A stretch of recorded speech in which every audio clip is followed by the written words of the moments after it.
Hello everyone, this is Serial 42, Syed Akbar speaking, and as the project stated, we have to identify major problems. Why do we see them as a problem every day and are they fixable? Okay, yes, they are, and I have found out a bunch of problems, sir. Okay, and before that, I'd like to wish you a very happy new year, sir, and all of my classmates. Okay, now the problems that I identified was let's go on with the first one. The first problem is plastic pollution. Okay, you can see plastic pollution almost everywhere on the streets, on the waters. You can see them in the air. So plastic is one of the major problems that happened. This time around in somewhere around in 2013 to 2014, when the American ambassador, I forgot the name, when he was in his term in the American embassy, since my father worked there, so I know. So in those through those ways, I got to know that when that ambassador arrived, he took drastic steps to reduce pollution. Imagine a foreigner arriving in our country and seeing that plastic pollution is so bad that his first mission is to remove plastic. That did have a good impact, and I'm glad we're moving on towards jute and other biodegradable and substances that are eco-friendly for packaging and everyday carrying needs. Okay, so plastic pollution, not only that, plastic pollution, if you look at the lakes, are these major problems. Fishes, since they are lower in intelligence than us, unfortunately they do not have that ability and neither those capabilities to understand what is food and what is not.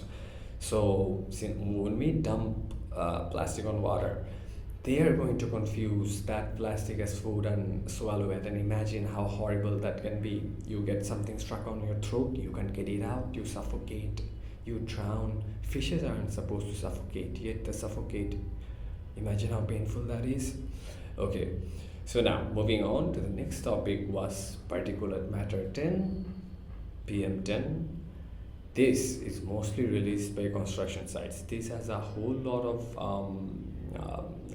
of gases, mostly concrete and plastic debris. Mostly concrete debris, cement, bricks, and everything.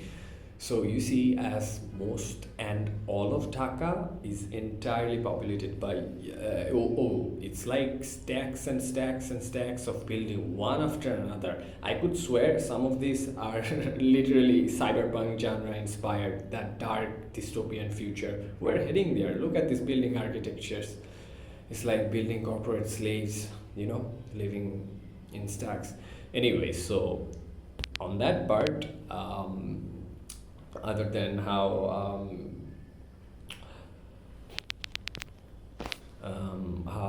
that PM10 is harming us, as you know, that since they are less than somewhere around, since they're labeled as PM10, 10 particulate matter, they're around the size, they're lower than the size of 10 nanometers. I assume that should be the best guess. If I'm wrong, sir, please forgive me, but you do know that since I mentioned nanometers, so I do have an idea, I have a grasp, an understanding of this universe and its units of measurements, what determines what is big and what is small. So yeah, I'm very aware of PM10. Okay, so now PM10 is very harmful for our lungs. For old people out there, for children out there, it is devastating. The smoke we have here, the smog, mixture of fog and that other pollutant matter in Los Angeles. Oh yeah, smoke and fog. Yes, Los Angeles is severely going through smoke and fog, and that's hazardous. So when you think about these matters, particulate matter 10, 10 inch less, they have to be, within that 10 range. And plastic pollution, you can see them almost every day. I've seen them every day for the past few days, ever since, if you would call it through Christian cultures, ever since 25th December, Christmas to, last year's New Year's Eve. So nothing really ever changes, and nobody isn't aware to see those patterns and really change them, because people people don't live long enough to notice them, or maybe they're just too dumb to notice them. So okay, so moving on. Yes, I told you, I see them every day because I'm a guy. I like exploring a lot. So since I like exploring a lot, oh yeah, if I'm being honest, I've been to yesterday. I've been to Boshindara, then I go to Gulshanak, and from there I had to into Mohakali. So I really move around in the city. I love exploration. I love nature. I want to explore the different biomes and landscapes, the deserts, the forests, the contrast between a desert and a forest. How can you have a desert and a forest in the same region? Yet look at California. Look at those western parts of India. Look at China. So yeah, those are great rain shadow effects and tropical effects from warm wind coming in, creating a rain shadow effect which lets the plants grow. And on the other side, there's heat trapped, so it turns into a desert. Okay, so yeah, that went a bit off topic. Anyway, so yeah, it's knowledge, general environmental science knowledge. We're all going to be scientists one day, so it's good that if people see this video, they'll get educated for sure, sir. I'm glad I can help. Okay, so now moving on to the last topic, sir. Solvable? Are there? The problems that I mentioned, plastic pollution and the PM10. Okay, plastic pollution, sir, if I'm being honest, we need really hard authoritarian measurement systems. I'm sorry for the background noise.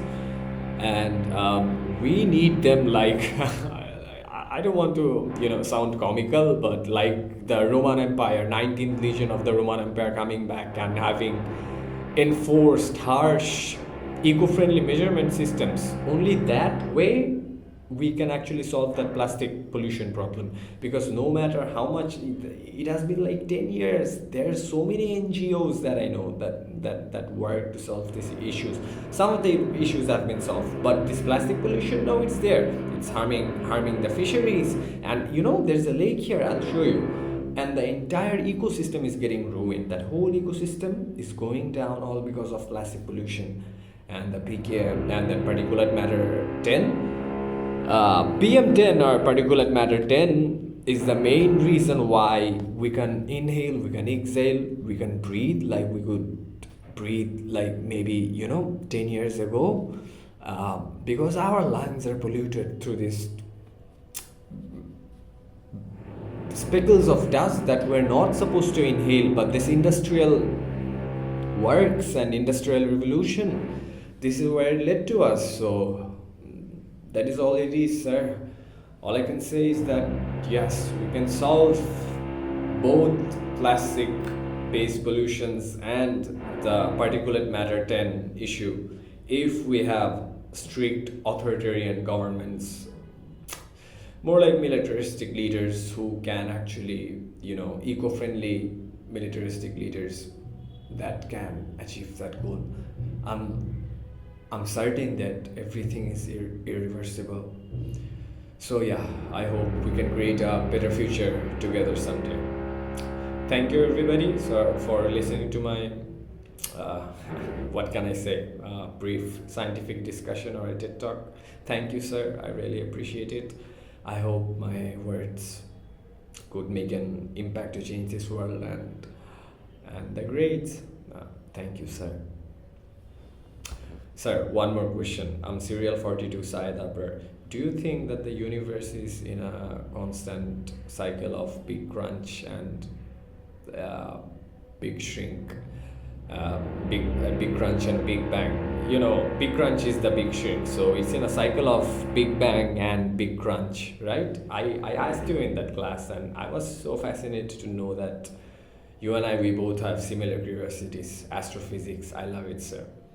So yes, with that, I'd like to conclude. It was an amazing semester with all of you. Thank you.